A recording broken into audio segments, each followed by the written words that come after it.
The US has announced more sanctions against 7 Russian government officials and 17 companies, all close allies of President Vladimir Putin. Visa bans and asset freezes were some of the measures announced in response to Russia's military intervention into Ukraine. One of the main targets was Igor Sechin, the head of Rosneft, Russia's largest oil company. The 53-year-old, seen here, is dubbed in some circles as the scariest man on earth over his suspected links to the KGB. Sechin is one of Russia's most powerful men and was deputy prime minister between 2008 and 2012. His crude oil empire controls about 40% of production in Russia, according to estimates from Bloomberg. Sechin allegedly played a key role in the demise of Yukos Oil, whose leader, petroleum mogul Mikhail Khodorkovsky, was thrown into jail in 2005 over tax evasion charges.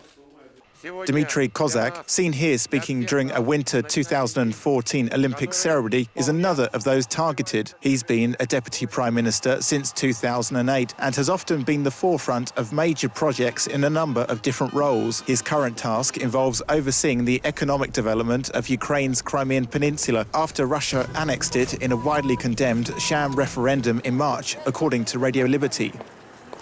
Another of Putin's close allies on America's blacklist is Alexei Pushkov. The 59-year-old is the deputy of the State Duma and was once a speechwriter for Mikhail Gorbachev. In the past, he mistakenly announced NSA contractor Edward Snowden had claimed asylum in Venezuela and that Russian children should not be adopted by citizens of countries where gay marriage is legal. Sergei Chemezov, seen here on the right-hand side, leads a state-owned tech giant. He's also been targeted in the new round of coercive measures. In addition to the individual sanctions, the United States will deny export license applications for any high-technology items that could contribute to Russia's military capabilities. President Barack Obama has made it clear, however, that should Russia launch a military move deeper into Ukraine, the United States will slap sanctions on key sectors of the Russian economy, such as financial services, energy, metals, mining, engineering and defense sectors. Gazprom expressed concern in a recent report that any more sanctions and deterioration in relations with the new pro-EU government could lead to bad consequences for business and its share price.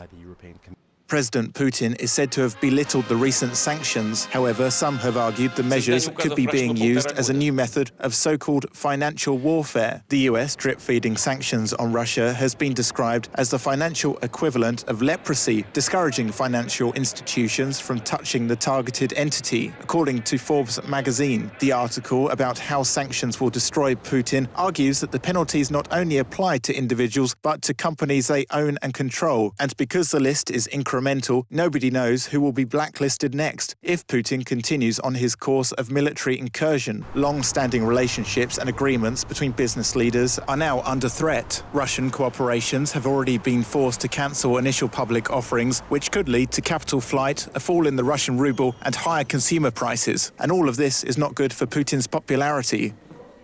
Recently, Standard & Poor downgraded Russia to one level above junk status, and alarm bells have started to ring that the economy is likely to fall into recession this year. Lower gas exports to Europe and the increasing cost of keeping up Russia's military on Ukraine's borders and in the Crimean Peninsula could lead to trouble in the long term.